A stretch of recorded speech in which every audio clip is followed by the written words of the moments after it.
Yo, what's up guys, welcome back to the channel, and today let me show you how to apply for a commercial mortgage through Twoguysfinance. All right, it's gonna be a really quick video. We're not gonna waste much time with this one, so let's just jump into it. Now the first thing you're gonna do is to go to the Twoguysfinance website, and once you're there you want to click on commercial mortgages. Next, you're going to need to review the different commercial mortgages options that are that are available, and choose the one that best suits your business needs. Now once that's found, you can just click apply now and fill out the online application form. Now on that application form, you're going to need to provide the required documentations such as business financials and property information.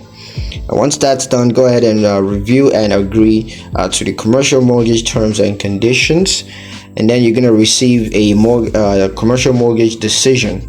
If the decision is approved, you can review and sign the loan documents. And once that's done, just close your commercial mortgage, and you're going to receive the funds into your account. So yeah, that's it pretty much on how to apply for a commercial mortgage on Twoguysfinance. Hope you guys liked the video. Hope you found the information useful enough. If you did, like the video, comment down below, let me know what you thought. Share the video with your friends and subscribe to the channel if you haven't already, and I'll catch you guys in the next one.